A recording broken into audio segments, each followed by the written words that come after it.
Hello learners, welcome back to our channel learn with నందు. ఈ క్లాస్లో ఇప్పుడు ఆర్ అండ్ ఎస్ సెంటెన్సెస్ అన్నీ కలిపి రాద్దాం. అంటే R and S running and stop sentences మీద ఒక ఎక్సర్సైజ్ చేద్దాం. ఇంగ్లీష్ సెంటెన్స్ రాయాలంటే ఏంటి formula? Subject plus helping verb plus main verb plus object కదా. ఏ వాక్యాన్నైనా సరే ఇంగ్లీష్లోకి మార్చాలంటే ఇంగ్లీష్ సెంటెన్స్ ఫార్ములా యూజ్ చేసి రాయాల్సిందే కదా. నేను పేపర్ను చింపాను. ఫస్ట్ ఏదైనా ఒక వాక్యం ఇచ్చారు అని అంటే అది ఏ వాక్యం అవుతుంది అనేది ఫైండ్ అవుట్ చేయాలి. అంటే రన్నింగ్ సెంటెన్స్ అవుతుందా, స్టాప్ సెంటెన్స్ అవుతుందా? రన్నింగ్ సెంటెన్స్ అయితే మళ్ళీ అందులోనూ 3 రకాలుగా ఉన్నాయి: ప్రజెంట్, పాస్ట్, ఫ్యూచర్ కదా. Running present tense, running past tense, running future tense. ఒకవేళ స్టాప్ సెంటెన్స్ అయితే స్టాప్ సెంటెన్స్లోనూ మళ్ళీ మనకు 3 రకాలుగా ఉన్నాయి: stop present tense, stop past tense, stop future tense కదా. మళ్ళీ ఈ వాక్యాల్లో ఏ వాక్యం అవుతుంది అనేది ఫైండ్ అవుట్ చేయాలి. నేను పేపర్ను చింపాను అనేది ఏ వాక్యం అవుతుంది? ఆల్రెడీ చింపేశాను కాబట్టి ఇది S2 వాక్యం అవుతుంది కదా. నేను ఇంగ్లీష్లో ఏమంటారు? ఐ. పేపరును అనేదాన్ని ఇంగ్లీష్లో ఏమంటారు? సింగిల్గా ఉంది కాబట్టి పేపర్, ద పేపర్. చింపాను అనేదాన్ని ఇంగ్లీష్లో ఏమంటారు చెప్పండి? S2 వాక్యాలకి ఏ వర్బ్ యూజ్ చేయాలి? V2 వర్బ్ని యూజ్ చేయాలి. చింపాను అనేదాన్ని ఇంగ్లీష్లో ఏమంటారు? టోర్ అంటారు. టేర్ ఇంకో వర్బ్స్ ఏంటి? Tear, tears, tore, torn, will tear కదా. V2 వర్బ్ ఏమవుతుంది? టోర్ అవుతుంది. S2 వాక్యాలకి V2 వర్బ్ యూజ్ చేయాలి కదా. సో ఇక్కడ టోర్ అనే V2 వర్బ్ వస్తుంది. ఈ టోర్లోనే డిడ్ అనే హెల్పింగ్ వర్బ్ దాగి ఉంటుంది. డిడ్ ప్లస్ ప్రజెంట్ వర్బ్ టోర్కి ఏమవుతుంది? టేర్ అవుతుంది. Did plus tear equals to tore అనే V2 వర్బ్ అవుతుంది. ఫైనల్గా ఈ వాక్యం ఇంగ్లీష్లో రాస్తే ఐ టోర్ ద పేపర్ అవుతుంది. ఐ అనేది ఫస్ట్ పర్సన్ సింగులర్ అవుతుంది, సబ్జెక్ట్ అవుతుంది. టోర్ అనేది V2 వర్బ్ అవుతుంది. ద పేపర్ అనేది ఇక్కడ ఆబ్జెక్ట్ అవుతుంది. నేను రాత్రి నిద్రపోతూ ఉంటాను. ఇది ఏ వాక్యం అవుతుంది? నిద్రపోతూ ప్లస్ ఉంటాను అంటే R3 వాక్యం అవుతుంది. రన్నింగ్ ఫ్యూచర్ టెన్స్ అవుతుంది. నిద్రపోతూ అనేది రన్నింగ్ అవుతుంది. ఉంటాను అనేది మనకు ఫ్యూచర్ను తెలుపుతుంది. సో ఈ వాక్యం రన్నింగ్ ఫ్యూచర్ సెంటెన్స్ అవుతుంది. నేను ఇంగ్లీష్లో ఏమంటారు? ఐ. రాత్రిని ఇంగ్లీష్లో ఏమంటారు? At night. నిద్రపోతూ అనేదాన్ని ఇంగ్లీష్లో ఏమంటారు? స్లీపింగ్. ఉంటాను అనేదాన్ని ఇంగ్లీష్లో ఏమంటారు? ఏ హెల్పింగ్ వర్బ్తో అంటారు? ఏ బీ ఫార్మ్ ఆఫ్ వర్బ్ని యూజ్ చేయాలి అంటే విల్ బీ అనే బీ ఫార్మ్ ఆఫ్ వర్బ్ను యూజ్ చేయాలి. ఫైనల్గా ఈ వాక్యం ఇంగ్లీష్లో రాస్తే I will be sleeping at night అని అవుతుంది. అర్థమైందా లర్నర్స్? ఐ అనేది ఫస్ట్ పర్సన్ సింగులర్ అవుతుంది. విల్ బీ అనేది be form of verb helping verb అవుతుంది. స్లీపింగ్ అనేది మెయిన్ వర్బ్ అవుతుంది. అట్ నైట్ అనేది ఇక్కడ ఆబ్జెక్ట్ అవుతుంది. అతడు చాలా నిజాయితీపరుడు అంటే అతడు చాలా నిజాయితీపరుడుగా ఉన్నాడు అని అర్థం. అతడు ఇంగ్లీష్లో ఏమంటారు? హీ. చాలా నిజాయితీపరుడు అనేదాన్ని ఇంగ్లీష్లో ఏమంటారు? ఆనెస్ట్ పర్సన్ కదా. ఉన్నాడు అనేదాన్ని ఏ వర్బ్తో అనాలి? ఏ హెల్పింగ్ వర్బ్తో అనాలి అంటే ఈజ్ అనే be form of verb helping వర్బ్తో అనాలి. ఎందుకంటే హీ వచ్చింది కాబట్టి, థర్డ్ పర్సన్ సింగులర్ వచ్చింది కాబట్టి ఇక్కడ ఈజ్ అనే be form of verb helping వర్బ్ను యూజ్ చేశారు. ఫైనల్గా ఈ వాక్యం ఇంగ్లీష్ సెంటెన్స్ ఫార్ములా యూజ్ చేసి రాస్తే హీ ఈజ్ ఆనెస్ట్ పర్సన్ అవుతుంది. హీ అనేది థర్డ్ పర్సన్ సింగులర్ అవుతుంది. ఈజ్ అనేది బీ ఫార్మ్ ఆఫ్ వర్బ్ అవుతుంది. ఆనెస్ట్ పర్సన్ అనేది ఇక్కడ ఆబ్జెక్ట్ అవుతుంది. వారు నడుస్తూ ఉన్నారు అంటే ప్రజెంట్ వారు ఇప్పుడు నడుస్తూ ఉన్నారు అని అర్థం. నడుస్తూ ఉన్నారు అనే పదాన్ని విడదీసుకొని రాసుకుంటే నడుస్తూ ప్లస్ ఉన్నారు కదా. వారు ఇంగ్లీష్లో ఏమంటారు? దే. నడుస్తూ అనేదాన్ని ఇంగ్లీష్లో ఏమంటారు? వాకింగ్. ఉన్నారు అనేదాన్ని ఇంగ్లీష్లో ఏమంటారు? ఆర్ అనే హెల్పింగ్ వర్బ్తో అంటారు. ఫైనల్గా ఈ వాక్యం దే ఆర్ వాకింగ్ అవుతుంది. దే అనేది థర్డ్ పర్సన్ ప్లూరల్ అవుతుంది. ఇది రన్నింగ్ ప్రెజెంట్ టెన్స్ కాబట్టి ఇక్కడ ఆర్ అనే హెల్పింగ్ వర్బ్ను బీ ఫార్మ్ ఆఫ్ వర్బ్ను యూస్ చేశారు. ఇక్కడ వాకింగ్ అనేది మెయిన్ వర్బ్ V4 అవుతుంది. దే అనేది సబ్జెక్ట్ అవుతుంది. ఆర్ అనేది హెల్పింగ్ వర్బ్ అవుతుంది. వాకింగ్ అనేది ఇక్కడ మెయిన్ వర్బ్ అవుతుంది. వాన కురుస్తున్నది. ప్రెజెంట్ ఇప్పుడు వాన కురుస్తూ ఉన్నది అని అర్థం. అంటే ఇది ప్రెజెంట్ టెన్స్ కదా, R1 వాక్యం అవుతుంది. వాన కురుస్తూ ఇంగ్లీష్లో ఏమంటారు? రైనింగ్ అని అంటారు. మెయిన్ వర్బ్ V4 అవుతుంది. ఉన్నది అనేదాన్ని ఇంగ్లీష్లో ఏమంటారు? ఈజ్ అని అంటారు. ఇక్కడ ఇట్ ఎందుకు వచ్చిందంటే అది వానగా ఉన్నది కాబట్టి అది అని ఇక్కడ యూజ్ చేశారు. అది కురుస్తూ ఉన్నది, వాన కురుస్తూ ఉన్నది అని అర్థం. ఫైనల్గా ఇంగ్లీష్ సెంటెన్స్ ఫార్ములా యూజ్ చేసి రాస్తే ఇట్ ఈజ్ రైనింగ్ అవుతుంది. ఈజ్ అనేది ఇప్పుడు ప్రెజెంట్ వర్బ్ R1 వాక్యం కాబట్టి ఈజ్ అనే బీ ఫార్మ్ ఆఫ్ వర్బ్ను యూజ్ చేశారు. లేదా సింపుల్గా నౌ రైనింగ్ అని కూడా అనవచ్చును. గీత ప్రతిరోజు స్కూల్కు పోతుంది. ఇది ఏ వాక్యం అవుతుంది? S1 వాక్యం అవుతుంది. ఎలా అవుతుంది అంటే ఇక్కడ పోతుంది, నెక్స్ట్ జరిగే పనే కాబట్టి ఇక్కడ పోతుంది. అందులోని ఇక్కడ ప్రతిరోజు అని ఉంది కాబట్టి ఎవ్రీడే ఇది జరుగుతూనే ఉంటుంది. కాబట్టి ఇలాంటి డైలీ జరిగే పనులకు కూడా S1 వాక్యాలలో రాస్తారు. సో ఇది S1 వాక్యం అవుతుంది. గీతని ఇంగ్లీష్లో ఏమంటారు? గీత. ప్రతిరోజు ఇంగ్లీష్లో ఏమంటారు? డైలీ లేదా ఎవ్రీడే. స్కూల్కు ఇంగ్లీష్లో ఏమంటారు? To the school. పోతుంది అనేదాన్ని ఇంగ్లీష్లో ఏమంటారు? గో లేదా గోస్. మళ్ళీ గో వాడాలా లేకపోతే గోస్ వాడాలా అని డౌట్ రావచ్చు మీకు. ఇక్కడ గీత అనేది థర్డ్ పర్సన్ సింగులర్ కాబట్టి V5 వర్బ్నే యూజ్ చేయాలి. థర్డ్ పర్సన్ సింగులర్స్కి ఓన్లీ V5 వర్బ్స్ని మాత్రమే యూజ్ చేయాలి. ఈ V5 వర్బ్లోనే డస్ అనే హెల్పింగ్ వర్బ్ దాగి ఉంది. గోస్కు ప్రెజెంట్ వర్బ్ ఏమవుతుంది? గో అవుతుంది. So does plus go equals to goes అవుతుంది. V5 వర్బ్ అవుతుంది. ఫైనల్గా ఈ వాక్యం ఇంగ్లీష్లో రాసినట్టయితే Geetha goes to the school daily, లేదా daily Geetha goes to the school, లేదా Geetha goes to the school every day అని అనవచ్చును. గీత అనేది థర్డ్ పర్సన్ సింగులర్ అవుతుంది. గోస్ అనేది V5 వర్బ్ అవుతుంది. టు ద స్కూల్ డైలీ అనేది ఇక్కడ ఆబ్జెక్ట్ అవుతుంది. అమ్మ వంట చేస్తుంది అంటే నెక్స్ట్ అమ్మ వంట చేస్తుంది, నెక్స్ట్ చేసే పనే అది. సో ఇది S1 వాక్యం అవుతుంది. అమ్మని ఇంగ్లీష్లో ఏమంటారు? మమ్మీ. వంట చేస్తుంది అనే దాన్ని ఇంగ్లీష్లో ఏమంటారు? కుక్స్ అని అంటారు. ఈ వాక్యం ఇంగ్లీష్లో రాస్తే మమ్మీ కుక్స్ అవుతుంది. అదే S3 వాక్యంగా చెప్పాలి అంటే అమ్మ వంట చేస్తుంది కాసేపు తర్వాత అని మనకు చెప్పాలంటే అమ్మని ఇంగ్లీష్లో ఏమంటారు? మమ్మీ. వంట చేస్తుంది అనేదాన్ని విల్ కుక్ అని కూడా అనవచ్చును. ఫ్యూచర్ ఫార్మ్ ఆఫ్ వర్బ్ని ఎందుకు యూజ్ చేస్తారు అని అంటే అమ్మ వంట చేస్తుంది 10 నిమిషాల తర్వాత అయినా చేయొచ్చు, లేకపోతే వేరే పని చూసుకొని అయినా తర్వాత కూడా వంట చేయొచ్చు. కాబట్టి ఇక్కడ విల్డు అనే హెల్పింగ్ వర్బ్ని యూజ్ చేయవచ్చును. మా కుటుంబం వచ్చే ఆదివారము సినిమాకి పోతాము. మా కుటుంబం అంతా కలిసి వచ్చే ఆదివారం అంటే నెక్స్ట్ సండే మేము మూవీకి వెళ్తాము అని అర్థం. మా కుటుంబం ఇంగ్లీష్లో ఏమంటారు? My family. వచ్చే ఆదివారం ఇంగ్లీష్లో ఏమంటారు? On next Sunday. సినిమాకి అనేదాన్ని ఇంగ్లీష్లో ఏమంటారు? To movie. పోతాము అనేదాన్ని ఇంగ్లీష్లో ఏమంటారు? Will go. ఫ్యూచర్ కదా, ఆదివారం అంటే చాలా దూరం ఉంది కాబట్టి విల్ గో అనే ఫ్యూచర్ ఫార్మ్ ఆఫ్ వర్బ్ను యూజ్ చేశారు. ఫైనల్గా ఈ వాక్యం ఇంగ్లీష్ సెంటెన్స్ ఫార్ములా యూజ్ చేసి రాసినట్టయితే my family will go to movie on next Sunday అవుతుంది. మై ఫ్యామిలీ అనేది ఇక్కడ సబ్జెక్ట్ అవుతుంది. విల్ గో అనేది గోకు ఫ్యూచర్ ఫార్మ్ ఆఫ్ వర్బ్ అవుతుంది. టు మూవీ ఆన్ సండే అనేది ఇక్కడ ఆబ్జెక్ట్ అవుతుంది. విల్ గోలోనే విల్ డూ అనే హెల్పింగ్ వర్బ్ దాగి ఉంటుంది. విల్ డూ ప్లస్ గోకు ప్రెజెంట్ వర్బ్ ఏమవుతుంది? గో అనే అవుతుంది. సో ఫైనల్గా will do plus go equals to will go అనే future form of verb create అవుతుంది. నాన్న హైదరాబాదుకు పోతాడు రేపు. రేపు అనేది కాబట్టి ఇది ఖచ్చితంగా S3 సెంటెన్స్ అవుతుంది. పోతాడు అనేది పోతాడు, పోతూ లేడు, పోతాడు కాబట్టి S3 సెంటెన్స్ అవుతుంది.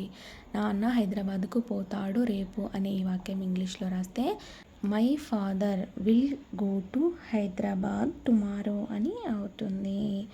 నాన్నని ఇంగ్లీష్లో ఏమంటారు? My father. హైదరాబాద్కు అనేదాన్ని ఇంగ్లీష్లో ఏమంటారు? టు హైదరాబాద్. పోతాడు అనేది ఇంగ్లీష్లో ఏమవుతుంది? S3 వాక్యం కదా, S3 వాక్యాలకు ఫ్యూచర్ ఫామ్ ఆఫ్ వర్బ్స్ని యూజ్ చేస్తారు. సో విల్ గో అనే ఫ్యూచర్ ఫామ్ ఆఫ్ వర్బ్ వస్తుంది. రేపుని ఇంగ్లీష్లో ఏమంటారు? టుమారో. మై ఫాదర్ అనేది సబ్జెక్ట్ అవుతుంది. విల్ గో అనేది ఇక్కడ ఫ్యూచర్ ఫామ్ ఆఫ్ వర్బ్ అవుతుంది. టు హైదరాబాద్ టుమారో అనేది ఇక్కడ ఆబ్జెక్ట్ అవుతుంది. My father will go to Hyderabad tomorrow అని ఇంగ్లీష్లో అవుతుంది. ఆమె మా టీచరు అంటే ఆమె మా టీచరుగా ఉంది అని అర్థం. ఆమెను ఇంగ్లీష్లో ఏమంటారు? షీ. మా టీచర్ని ఇంగ్లీష్లో ఏమంటారు? My teacher. గా ఉంది, టీచర్గా ఉంది. ఉంది అనే దాన్ని ఇంగ్లీష్లో ఏమంటారు? ఈజ్ అని బీ ఫామ్ ఆఫ్ వర్బ్తో అంటారు కదా. ఫైనల్గా ఈ వాక్యం ఇంగ్లీష్ సెంటెన్స్ ఫార్ములా యూస్ చేసి రాస్తే షీ ఈజ్ మై టీచర్ అవుతుంది. షీ అనేది సబ్జెక్ట్ అవుతుంది, ఈజ్ అనేది హెల్పింగ్ వర్బ్ అవుతుంది, మై టీచర్ అనేది ఇక్కడ ఆబ్జెక్ట్ అవుతుంది. చేపలు నీరు క్రింద ఉన్నాయి. చేపలు అనేవి, ఫిషెస్ అనేవి నీరు క్రింద ఉన్నాయి. చేపలు ఇంగ్లీష్లో ఏమంటారు? ఫిషెస్. నీరు క్రింద అనేదాన్ని ఇంగ్లీష్లో ఏమంటారు? Under water. ఉన్నాయి అనేదాన్ని ఇంగ్లీష్లో ఏమంటారు? ఆర్ అనే హెల్పింగ్ వర్బ్తో అంటారు. ఎందుకంటే ఈ సెంటెన్స్ R1 వాక్యం కాబట్టి. అంటే ప్రజెంట్ ఉన్నాయి, వాటర్ క్రింద ఉన్నాయి. ఉన్నాయి అంటే ఆర్ అనే హెల్పింగ్ వర్బ్తో అంటారు. ఫైనల్గా ఈ వాక్యం ఇంగ్లీష్లో రాసినట్టయితే ఫిషెస్ ఆర్ అండర్ వాటర్ అవుతుంది. ఫిషెస్ అనేది థర్డ్ పర్సన్ ప్లూరల్ అవుతుంది. ఆర్ అనేది హెల్పింగ్ వర్బ్ అవుతుంది, బీ ఫామ్ ఆఫ్ వర్బ్ అవుతుంది. అండర్ వాటర్ అనేది ఇక్కడ ఆబ్జెక్ట్ అవుతుంది. నేను ఫోన్లో మాట్లాడుతాను అనేది ఇది S1 వాక్యం అవుతుంది. నేను ఫోన్లో మాట్లాడుతాను, ఇంకా జరగలేదు, అది నెక్స్ట్ జరుగుతుంది. నేను ఇంగ్లీష్లో ఏమంటారు? ఐ. ఫోన్లో అనేదాన్ని ఇంగ్లీష్లో ఏమంటారు? On phone. మాట్లాడుతాను అనేదాన్ని ఇంగ్లీష్లో ఏమంటారు? టాక్ అని అంటారు. ఫైనల్గా ఈ వాక్యం ఐ టాక్ ఆన్ ఫోన్ అని అవుతుంది. లేదా గంట తర్వాత, 2 గంటల తర్వాత, లేదా ఈవినింగ్ అట్లా అయితే అది ఫ్యూచర్ S3 సెంటెన్స్ అవుతుంది. స్టాప్ ఫ్యూచర్ సెంటెన్స్ అవుతుంది. S1 వాక్యంగా అయినా చెప్పచ్చు, S3 వాక్యంగా అయినా చెప్పచ్చు. S3 వాక్యంగా చెప్పినట్టయితే I will talk on phone అని అవుతుంది. S1గా చెప్పినట్టయితే ఐ టాక్ ఆన్ ఫోన్ అవుతుంది. మా నాన్న రైతు అంటే మా నాన్న రైతుగా ఉన్నాడు అని అర్థం. మా నాన్నని ఇంగ్లీష్లో ఏమంటారు? My father. రైతుని ఇంగ్లీష్లో ఏమంటారు? ఫార్మర్. గా ఉన్నాడు, రైతుగా ఉన్నాడు అని అర్థం కాబట్టి ఇక్కడ ఈజ్ అనే హెల్పింగ్ వర్బ్ వస్తుంది. ఫైనల్గా ఈ వాక్యం ఇంగ్లీష్లో రాసినట్టయితే మై ఫాదర్ ఈజ్ ఫార్మర్ అని అవుతుంది. అమ్మ నన్ను ప్రేమిస్తుంది అనేది S1 వాక్యం అవుతుంది. అమ్మని ఇంగ్లీష్లో ఏమంటారు? మమ్మీ. నన్ను ఇంగ్లీష్లో ఏమంటారు? మీ. ప్రేమిస్తుంది అనే దాన్ని ఇంగ్లీష్లో ఏమంటారు? లవ్స్. ఫైనల్గా ఈ వాక్యం ఇంగ్లీష్లో రాస్తే మమ్మీ లవ్స్ మీ అవుతుంది. మమ్మీ అనేది ఇక్కడ థర్డ్ పర్సన్ సింగులర్ కాబట్టి V5 వర్బ్ని యూజ్ చేశారు. S1 వాక్యాలకు V1 లేదా V5 వర్బ్ని యూజ్ చేస్తారు కదా. సబ్జెక్ట్ బట్టి ఇక్కడ V1 రావాలా లేదా V5 రావాలా అనేది డిసైడ్ అవుతుంది. సో ఇక్కడ మమ్మీ అనేది థర్డ్ పర్సన్ సింగులర్ కాబట్టి V5 వర్బ్ని యూజ్ చేశారు. మీ అనేది ఆబ్జెక్ట్ అవుతుంది. ఫైనల్గా మమ్మీ లవ్స్ మీ అవుతుంది. నేను కారును నడిపాను. నేను ఇంగ్లీష్లో ఏమంటారు? ఐ. కారును ఇంగ్లీష్లో ఏమంటారు? ఏ కార్. నడిపాను అనేదాన్ని అంటే ఆల్రెడీ నడిపేశాను కాబట్టి ఇది S2 వాక్యం అవుతుంది. S2 వాక్యాలకి ఏ వర్బ్స్ని యూజ్ చేస్తారు? V2 వర్బ్స్ని యూజ్ చేస్తారు కదా. డ్రైవ్కు V2 వర్బ్స్ ఏమవుతుంది? Drive, drove, driven, will drive కదా. సో ఇక్కడ V2 వర్బ్ ఏమవుతుంది? డ్రో అని అవుతుంది. ఫైనల్గా ఈ వాక్యం ఇంగ్లీష్లో రాస్తే ఐ డ్రో ఏ కార్ అవుతుంది. ఐ అనేది సబ్జెక్ట్ అవుతుంది, డ్రో అనేది మెయిన్ వర్బ్ అవుతుంది. మెయిన్ వర్బ్ అంటే ఇక్కడ డిడ్ ప్లస్ డ్రైవ్ కదా. Helping verb plus main verb కలిస్తే అది మెయిన్ వర్బ్ అవుతుంది. సో ఇక్కడ డ్రోవ్ను విడదీసుకొని రాసుకుంటే డిడ్ ప్లస్ డ్రైవ్కు ప్రెజెంట్ వర్బ్ ఏమవుతుంది? డ్రైవ్ అని అవుతుంది. So did plus drive equals to drove అని V2 వర్బ్ వస్తుంది. ఏ కార్ అనేది ఇక్కడ ఆబ్జెక్ట్ అవుతుంది. పులి జింకను చంపుతుంది. పులిని ఇంగ్లీష్లో ఏమంటారు? The tiger. జింకను ఇంగ్లీష్లో ఏమంటారు? డీర్. చంపుతుంది అనేదాన్ని ఇంగ్లీష్లో ఏమంటారు? కిల్స్. S1 వాక్యం అవుతుంది. ఫైనల్గా ఈ వాక్యం ఇంగ్లీష్లో రాస్తే ద టైగర్ కిల్స్ డీర్ అని అవుతుంది. లేదా ఆ జింకను పర్టికులర్ జింకను అని చెప్పడానికి the tiger kills that deer అని అవుతుంది. ద టైగర్ అనేది సబ్జెక్ట్ అవుతుంది. థర్డ్ పర్సన్ సింగులర్ కాబట్టి ఇక్కడ V5 వర్బ్ యూజ్ చేస్తారు. కిల్స్ అనే V5 వర్బ్ వస్తుంది. దట్ డీర్ అనేది ఇక్కడ ఆబ్జెక్ట్ అవుతుంది. నాకు బిర్యానీ ఇష్టము. ఇష్టం అంటే అది ఎప్పుడూ ఇష్టంగానే ఉంటుంది కాబట్టి S1 వాక్యం అవుతుంది. నాకు ఇంగ్లీష్లో ఏమంటారు బిర్యానీని ఇంగ్లీష్లో ఏమంటారు బిర్యానీ. ఇష్టం ఇంగ్లీష్లో ఏమంటారు లైక్. ఫైనల్గా ఈ వాక్యం ఇంగ్లీష్లో రాస్తే ఐ లైక్ బిర్యానీ అవుతుంది. అక్కకు మా అమ్మ బైక్ కొంటుంది. ఇంకా కొనలేదు, కొంటుంది ఫ్యూచర్లో. కాబట్టి ఇది S3 వాక్యం అవుతుంది. లేదా S1గా కూడా మీరు చెప్పచ్చు. నెక్స్ట్ సెకండ్, నెక్స్ట్ మినిట్ అదే జరిగితే S1 అవుతుంది. ఫ్యూచర్లో కొంచెం టైం ఇచ్చి జరిగితే S3 వాక్యంగా చెప్పవచ్చును.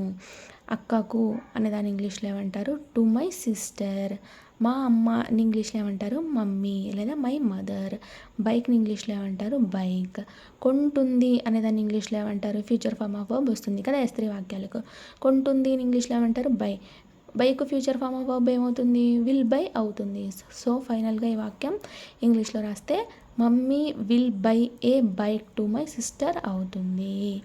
మమ్మీ అనేది సబ్జెక్ట్ అవుతుంది. విల్ బైలోనే ఇక్కడ విల్ డూ అనే హెల్పింగ్ వర్బ్ దాగి ఉంటుంది కదా. Will do plus buy equals to will buy అవుతుంది. సో విల్ డూ అనేది హెల్పింగ్ వర్బ్ అవుతుంది. బై అనేది ఇక్కడ మెయిన్ వర్బ్ అవుతుంది. A bike to my sister అనేది ఇక్కడ ఆబ్జెక్ట్ అవుతుంది. నేను ఆ స్కూలులో విద్యార్థిని. నేను ఇంగ్లీష్లో ఏమంటారు ఆ స్కూలులో అనేదాన్ని ఇంగ్లీష్లో ఏమంటారు ఇన్ దట్ స్కూల్. విద్యార్థిని అనేదాన్ని ఇంగ్లీష్లో ఏమంటారు స్టూడెంట్. అంటే ఇక్కడ నేను ప్రజెంట్ విద్యార్థినిగా ఉన్నాను అని అర్థం. సో ఉన్నాను అని వచ్చినప్పుడు ఏం హెల్పింగ్ వర్బ్ రావాలి, ఇక్కడ ఐ అనే సబ్జెక్ట్ వచ్చింది కాబట్టి ఐ అనే ఫస్ట్ పర్సన్ సింగులర్ వచ్చినప్పుడు ఇక్కడ ఓన్లీ యామ్ అనే హెల్పింగ్ వర్బ్ మాత్రమే బీ ఫార్మ్ ఆఫ్ వర్బ్ మాత్రమే రావాలి. సో ఫైనల్గా ఈ వాక్యం ఇంగ్లీష్లో రాస్తే I am a student in that school అవుతుంది. ఐ అనేది సబ్జెక్ట్ అవుతుంది. యామ్ అనేది హెల్పింగ్ వర్బ్ అవుతుంది. ఏ స్టూడెంట్ ఇన్ దట్ స్కూల్ అనేది ఇక్కడ ఆబ్జెక్ట్ అవుతుంది. లక్ష్మణ్ మా ఇంటి వెనక ఉన్నాడు. లక్ష్మణ్ ఇంగ్లీష్లో ఏమంటారు లక్ష్మణ్. మా ఇంటి వెనుక అనేదాన్ని ఇంగ్లీష్లో ఏమంటారు బిహైండ్ మై హౌస్. ఉన్నాడు అనేదాన్ని ఇంగ్లీష్లో ఏమంటారు ఈజ్ అనే హెల్పింగ్ వర్బ్తో అంటారు. ఫైనల్గా ఈ వాక్యం ఇంగ్లీష్లో రాసినట్టయితే Lakshman is behind my house అని అవుతుంది. నేను ఈతలాడాను అంటే ఆల్రెడీ నేను స్విమ్ చేశాను అని అర్థం. నేను ఇంగ్లీష్లో ఏమంటారు ఈతలాడాను. ఆల్రెడీ ఈత ఆడేశాను కాబట్టి ఇక్కడ V2 వర్బ్ రావాలి. ఎందుకంటే ఇది S2 వాక్యం కాబట్టి. S2 వాక్యాలకు V2 వర్బ్సే కదా యూజ్ చేస్తారు. సో ఇక్కడ V2 వర్బ్ స్విమ్కి ఏమవుతుంది స్వామ్ అవుతుంది. ఫైనల్గా ఈ వాక్యం ఇంగ్లీష్లో రాస్తే ఐ స్వామ్ అవుతుంది. ఆమె మా సోషల్ టీచర్ అంటే ఇప్పుడు ఆమె ప్రజెంట్ మా సోషల్ టీచర్గా ఉంది అని అర్థం. ఆమెను ఇంగ్లీష్లో ఏమంటారు షీ. మా సోషల్ టీచర్ ఇంగ్లీష్లో ఏమంటారు అవర్ సోషల్ టీచర్. ఉన్నది అనేదాన్ని ఇంగ్లీష్లో ఏమంటారు ఈజ్ అనే హెల్పింగ్ వర్బ్తో బీ ఫార్మ్ ఆఫ్ వర్బ్తో అంటారు. ఫైనల్గా ఈ వాక్యం ఇంగ్లీష్లో రాస్తే she is our social teacher అవుతుంది.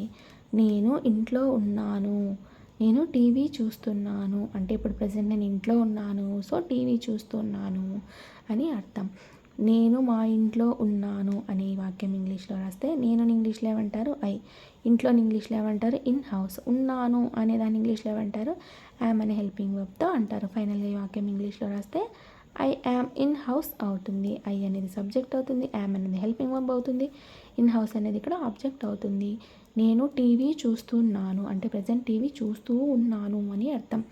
నేను ఇంగ్లీష్లో ఏమంటారు టీవీని ఇంగ్లీష్లో ఏమంటారు టీవీ. చూస్తూ ఉన్నాను అనే పదాన్ని విడదీసుకొని రాసుకుంటే చూస్తూ ప్లస్ ఉన్నాను. చూస్తే ఇంగ్లీష్లో ఏమంటారు వాచింగ్. ఎందుకంటే ఇక్కడ రన్నింగ్ సెంటెన్స్ కాబట్టి V4 వర్బ్ మెయిన్ వర్బ్ని యూజ్ చేయాలి. ఉన్నాను అనే దాన్ని ఇంగ్లీష్లో ఏమంటారు యామ్ అనే హెల్పింగ్ వర్బ్తో అంటారు. ఫైనల్గా ఈ వాక్యం ఇంగ్లీష్లో రాస్తే ఐ యామ్ వాచింగ్ టీవీ అవుతుంది. ఐ అనేది సబ్జెక్ట్ అవుతుంది. యామ్ అనే be form of helping verb అవుతుంది. వాచింగ్ అనేది మెయిన్ వర్బ్ అవుతుంది. V4 అవుతుంది. టీవీ అనేది ఇక్కడ ఆబ్జెక్ట్ అవుతుంది. నాకు మామిడి పండ్లు కావాలి అంటే నాకు మామిడి పండ్లు కావాలి.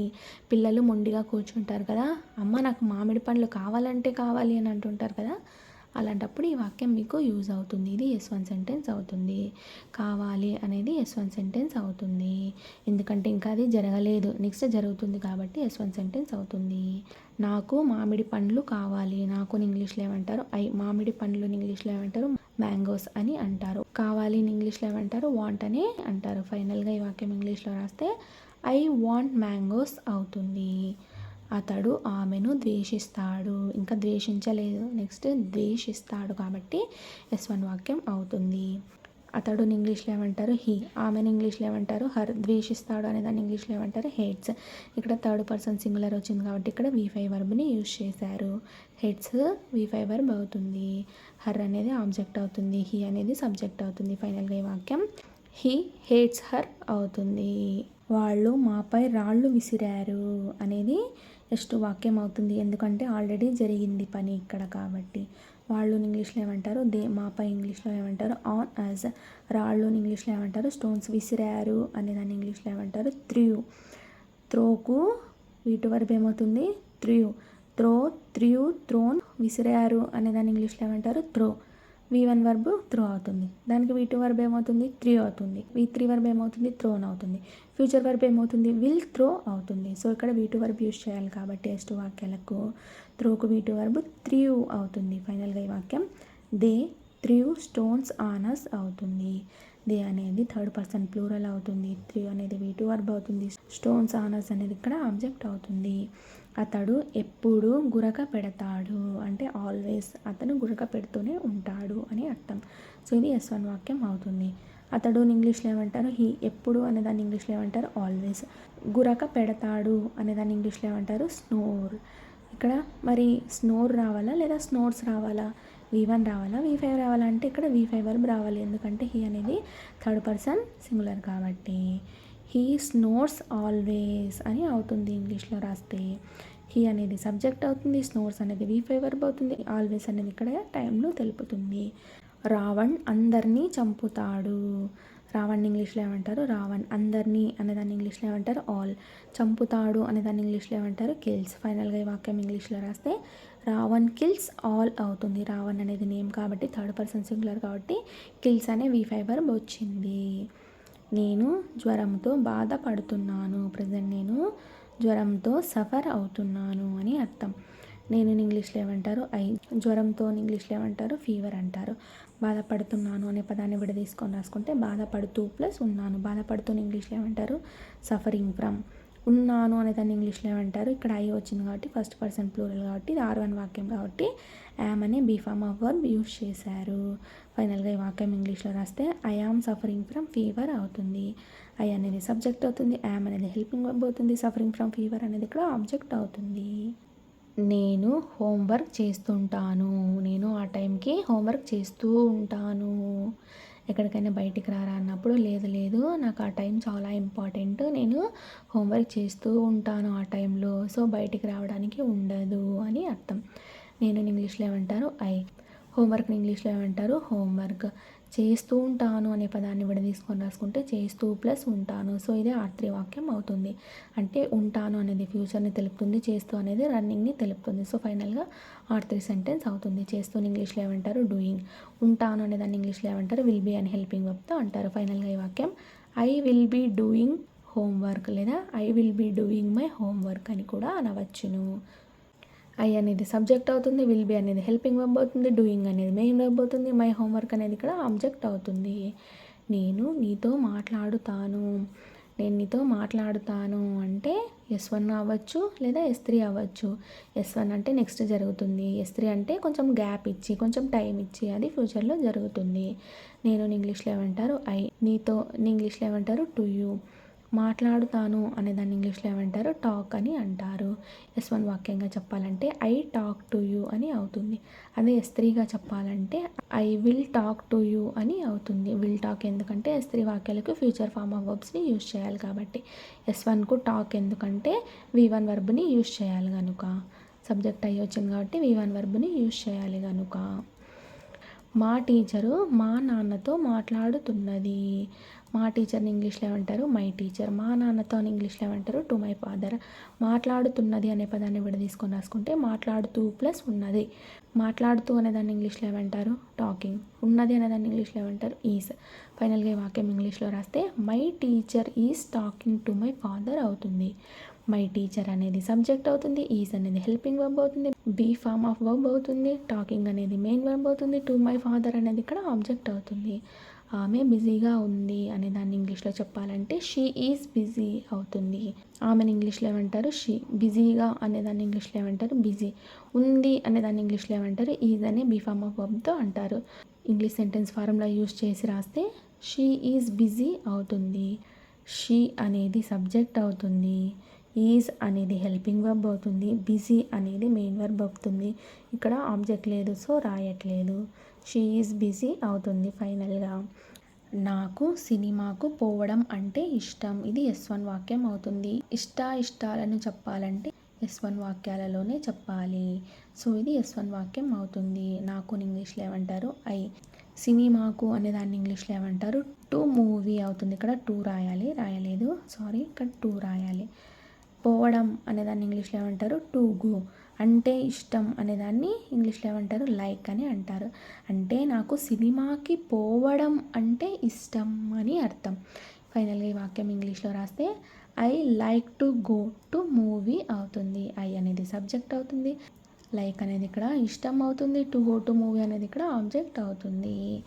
వాళ్ళు హత్య చేయబడ్డారు అంటే ఆల్రెడీ హత్య జరిగింది, ఒకరి చేత హత్య చేయబడ్డారు అని అర్థం. సో ఇది S2 వాక్యం అవుతుంది. ఫైనల్గా ఈ వాక్యం ఇంగ్లీష్లో రాస్తే దే మర్డర్డ్ అవుతుంది. S2 వాక్యాలకి V2 వర్బ్స్ని యూజ్ చేయాలి కనుక ఇక్కడ V2 వర్బ్ని యూజ్ చేశారు. మర్డర్కి V2 వర్బ్ ఏమవుతుంది మర్డర్డ్ అవుతుంది. వాళ్ళని ఇంగ్లీష్లో ఏమంటారు దే అంటారు. హత్య చేయబడ్డారు అనేదాన్ని ఇంగ్లీష్లో ఏమంటారు మర్డర్డ్ అని అంటారు.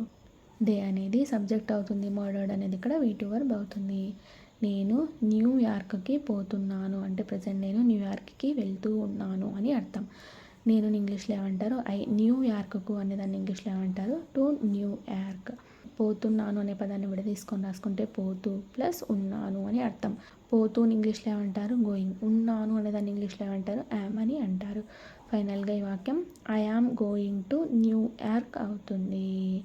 ఐ అనేది సబ్జెక్ట్ అవుతుంది, యామ్ అనేది హెల్పింగ్ వర్బ్ అవుతుంది, బీ ఫార్మ్ ఆఫ్ వర్బ్ అవుతుంది, గోయింగ్ అనేది మెయిన్ వర్బ్ అవుతుంది, V4 వర్బ్ అవుతుంది, టు న్యూయార్క్ అనేది ఇక్కడ ఆబ్జెక్ట్ అవుతుంది. నేను ఏరోప్లేన్లో ఉన్నాను. ప్రజెంట్ అయితే నేను ఇప్పుడు ఏరోప్లేన్లో ఉన్నాను, కూర్చున్నాను అని అర్థం. నేను ఇంగ్లీష్లో ఏమంటారు ఏరోప్లేన్లో అనేదాన్ని ఇంగ్లీష్లో ఏమంటారు ఇన్ ద ఏరోప్లేన్. ఉన్నాను అనేదాన్ని ఇంగ్లీష్లో ఏమంటారు యామ్ అనే హెల్పింగ్ వర్బ్తో అంటారు. ఫైనల్గా ఈ వాక్యం I am in the aeroplane అవుతుంది. నేను నిన్న అరటి పండును తింటాంటిని అంటే నేను ఈ టైంలో నిన్న అరటి పండును తింటూ ఉంటిని అని అర్థం. సో ఇది R2 వాక్యం అవుతుంది కదా. R2 అంటే ఏమిటి నిన్న ఈ టైంలో లేదా పాస్ట్లో ఈ టైంలో ఈ పని చేస్తూ ఉంటిని అని చెప్పడం. నేను ఇంగ్లీష్లో ఏమంటారు నిన్న ఇంగ్లీష్లో ఏమంటారు ఎస్టర్డే. R2 వాక్యాలకి పాస్ట్ వాక్యాలకి పాస్ట్ వర్డ్స్నే యూజ్ చేయాలి కనుక ఇక్కడ నిన్న అనే పాస్ట్ టైంని యూజ్ చేసాము. నేను ఇంగ్లీష్లో ఏమంటారు నిన్న ఇంగ్లీష్లో ఏమంటారు ఎస్టర్డే. అరటి పండును ఇంగ్లీష్లో ఏమంటారు బనానా. తింటాంటిని అనే పదం విడదీసుకొని రాసుకుంటే తింటూ ప్లస్ ఉంటిని. తింటూని ఇంగ్లీష్లో ఏమంటారు ఈటింగ్. ఉంటిని అనే దాన్ని ఇంగ్లీష్లో ఏమంటారు వాజ్ అనే హెల్పింగ్ వర్బ్తో అంటారు. ఇది R2 వాక్యం కదా. R2 వాక్యాలకి ఏ వర్బ్స్ని యూజ్ చేయాలి, ఏ హెల్పింగ్ వర్బ్స్ని, ఏ బీ ఫార్మ్ ఆఫ్ వర్బ్స్ని యూజ్ చేయాలి వాజ్ వర్ అనే బీ ఫార్మ్ ఆఫ్ వర్బ్స్ని యూజ్ చేయాలి. మరి ఇక్కడ వాజ్ రావాలా వర్ రావాలా? ఐ అనేది ఫస్ట్ పర్సన్ సింగులర్ కాబట్టి వాజ్ అనే హెల్పింగ్ వర్బ్ని యూజ్ చేయాలి. సో ఇక్కడ వాజ్ అనే హెల్పింగ్ వర్బ్ వచ్చింది. ఫైనల్గా ఈ వాక్యం ఇంగ్లీష్లో రాసినట్టయితే I was eating a banana yesterday అని అవుతుంది.